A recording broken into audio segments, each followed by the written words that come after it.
Es gibt halt nichts Schöneres als eine gute Brotzeit.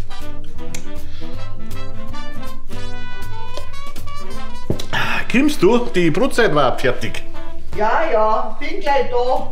Hab grad noch ein Fisch eingeschmissen.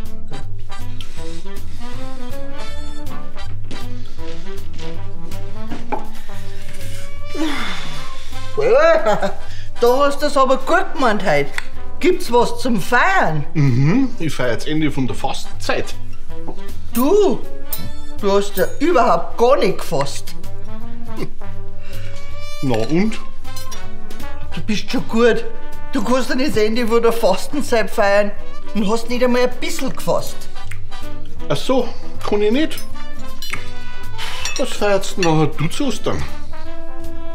Ja, wie alle anderen halt auch. Die Auferstehung Christi. Aha. Und? Warst du schon mal dort? Hä? Na also, einen guten.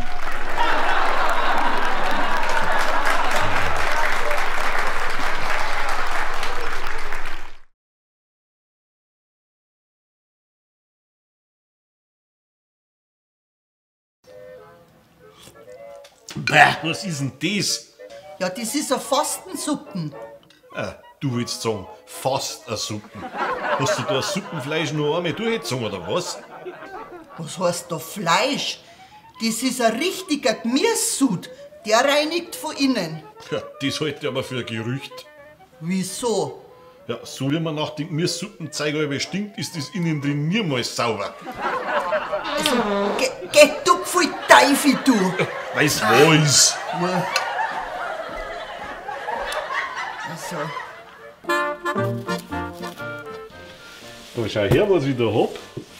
ja, was ist denn jetzt das? Wir wollten doch eine Diät machen. Ja, macht man ja auch. Und zwar eine Leberkastdiät. Eine Leberkastdiät. Das habe ich auch noch nie gehört. Naja, weil es halt noch nie einer gemacht hat. Ja, das wird schon seinen Grund haben. Und wie soll jetzt das gehen? Wie bei jeder anderen Diät auch.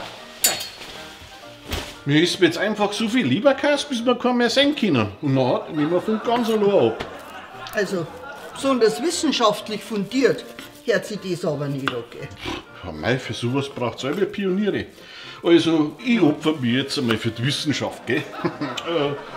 1,5 Stunden bei 160 Grad müsste gelangen, oder?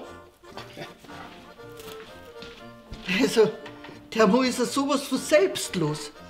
Unglaublich. Es wird ja bald daherkommen, dass wir Weißbier-Diät machen.